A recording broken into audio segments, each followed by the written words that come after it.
What is up, everybody? Welcome to my brand new Let's Play of one of my favorite games of the year for the past several years. I'm talking, of course, of the Duels of the Planeswalkers series, which has been just a cornerstone of my gaming environment since it came out a couple of years ago. The first one came out a couple of years ago. Now, you've probably gathered that I am a gigantic Magic the Gathering fan based on my What's Happening review from a couple of weeks ago of the awesome app Deck Builder.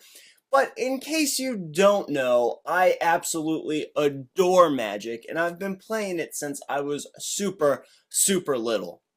So of course when it came out for the PlayStation 3, I'd actually been away from playing the game for a while, and I just jumped right back into it, actually started going to Friday Night Magic events and all that kind of stuff based on playing that first iteration of Duels of the Planeswalkers.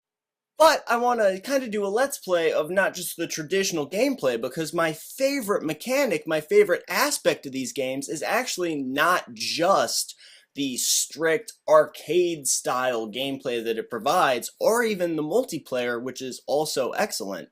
My favorite aspect of this game is actually the challenges, which are like little magic puzzles that kind of test your knowledge of the game itself, and of your understanding of what the individual cards and different tricks you can pull, just your overall mastery of the game. So I really love the challenges because I think they're pretty tricky sometimes. They can be very difficult actually, but they're always like a good gauge of just, they're really good mind teasers, kind of brain puzzles. Yeah, I know, I flipped the script on you a little bit. Gotta keep you guessing. But I really enjoy them. I think they're really fun. But the only thing that I have to say negative about them is that they can be extremely frustrating.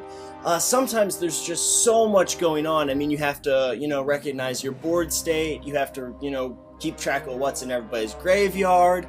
In this iteration, some of them span multiple turns, as in your enemy's turn and your turn, or your turn and your enemy's turn, and you just have to keep track of multiple card draws. It's just really complicated, really complex, and if, unlike me, you don't have the 4 or 5 hours to really devote to cracking all these puzzles, then you might need a little bit of help here or there, and that's kind of what I want to do with this Let's Play.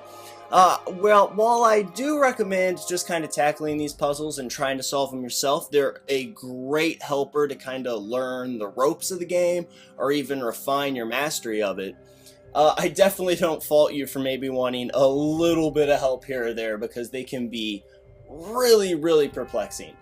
So basically what we're going to be doing is we're going to be jumping in and doing one challenge per episode. I think that's an easy way to navigate. That way you guys don't have to watch, a specific challenge that you want to solve on your own, and you can just jump to one that you had particular trouble with. So we're going to be starting off with the very first one, of course, Reverse the Assault. This is actually a pretty fun little challenge.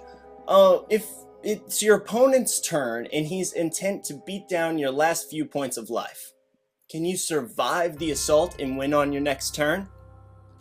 I think so.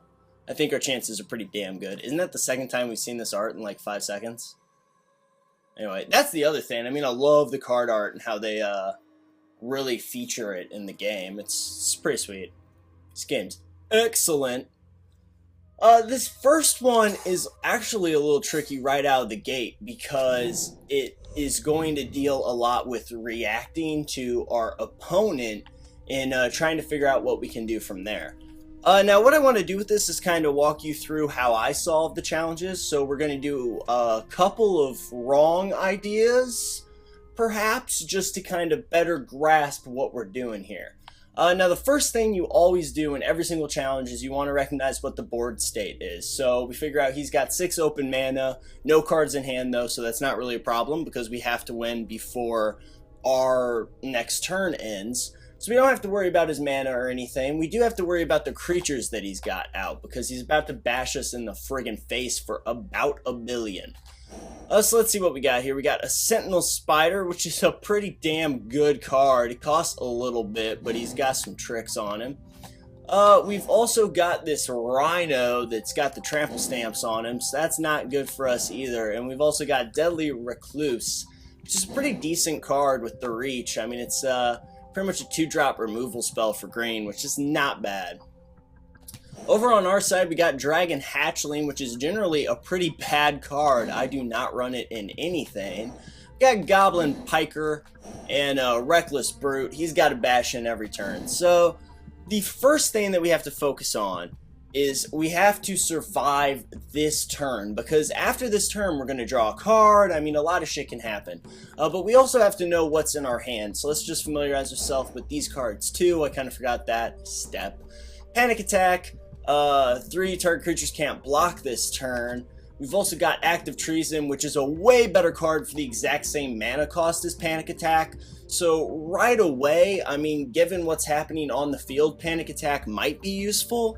But if we can use Active Treason instead, that's definitely going to be the card we want to go for. So Panic Attack we're looking at as a dead card right now.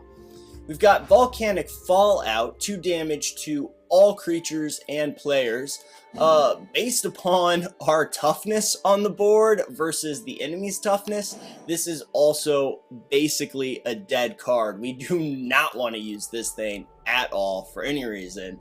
It's going to be pretty bad for us. Now we do have Fling. And Fling is a fantastic card. And right away, I like the pairing of Fling and Dragon Hatchling, because it's pretty easy to bump something up like Dragon Hatchling for our available mana, which would be 4, and then Fling Dragon Hatchling with the additional 2 mana that we leave open to really just bash someone in the face for 8 damage. He's at 11, so I mean, that's not for sure what we're going to do, but just looking at the board state from the beginning, that's a combo that I immediately start thinking about. On the other hand, though, we have to survive this turn. We got to draw that other card. We got to see what else we're working with. So let's continue. Let's see him bash in here, and let's figure out what we're going to do. So right away we got a problem, because we are at 5 life, and we've got a Tramp Stamper coming in for 4 with a bunch of little toughness on the board. Now this is a pretty big problem for us. So we don't want to block the Tramp Stamp guy, because he's going to be coming in regardless for at least 3. So we want to kind of just pair off here. We'll go ahead and trade, well, not trade there, but we'll trade Deadly Recluse for our Piker, and we'll just stop the damage with our Reckless Brute. We're going to be taking the 4, but we will get that card, and hopefully we come up with something that's going to help us out of this predicament. And a Mountain is just not going to do it, especially when we have 2 in hand. So right away we can stop somebody from attacking, but none of the cards that we have in hand are going to help us deal that 11 damage at once. So we know right off the bat that we've failed this challenge already. But something interesting happened there that not everyone would immediately recognize, I don't think, and it could take you some time. I know it took me a little bit of time. I was like, these challenges, I think, are way harder than in previous iterations of this game. I mean, just personally, I find a lot of these a lot more difficult. I mean, damn, those last couple challenges took me forever to do. But just running the numbers and how much damage we could have done on that last turn, the fact that we have Fling open and able to cast this turn while it's his attack step is really the key, the linchpin to winning this, because it can be anywhere from 2 damage up to 4 damage if we decide to use it with a hatchling combo. Now, right now, it could only be anywhere from 1 to 3.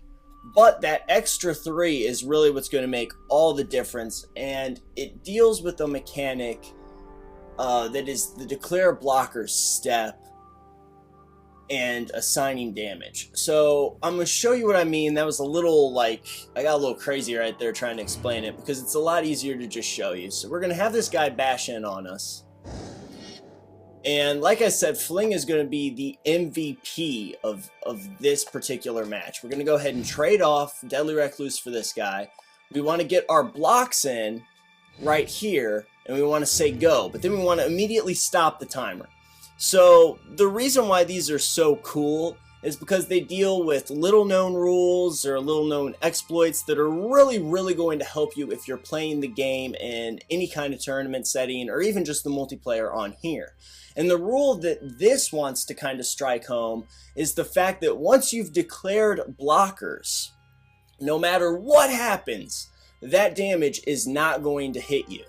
So now that we've declared the blockers here, and we have the 3 mana open, we know we're going to get hit in the face for 4. We can't do anything about that. But we do have this guy sitting right here, Reckless Brute. And then, of course, on his turn, we still have the Act of Treason that we talked about before. So what we're going to do is we're going to go ahead and use Fling here on our own creature here. We're going to, or on him rather, I'm sorry, I'm freaking out. And we're going to sack our own dude, Reckless Brute. We're not going to take the damage. We're going to deal him down to 8. And this is where the pain's really going to start, because we're about to bash him in his face muscles with his own creature. Now, we active Treason here. Like I said before, Panic Attack is a dead card. It's not really going to help us. And then, well, I guess we'll show it how I would do it.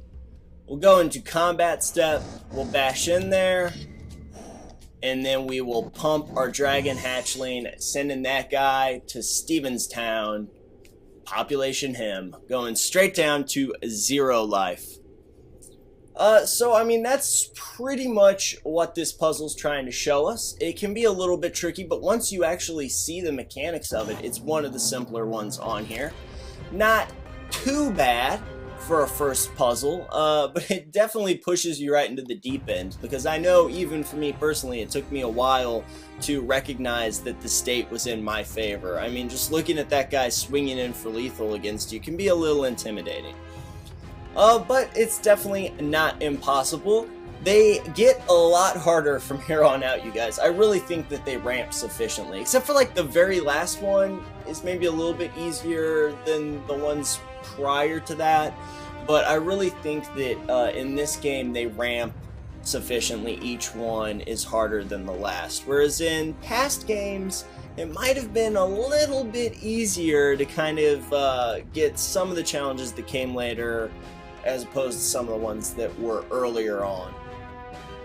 But I hope this video helped you out. I hope you enjoyed it. If you like Duels of the Planeswalkers as much as me, go ahead and let me know what you think about, you know, the new decks, or, you know, any other content you'd like to see, Magic the Gathering content, down below in the comments. I got a couple ideas of what I'd like to do now that I can record this game, but I'd be really glad to hear what anybody else out there has to say. Once again, we're just going to be doing a real quick run through all the challenges. Hopefully it's going to help you out. I mean, they can be pretty tough. So, thanks a lot for watching, and I will see you guys on the next one.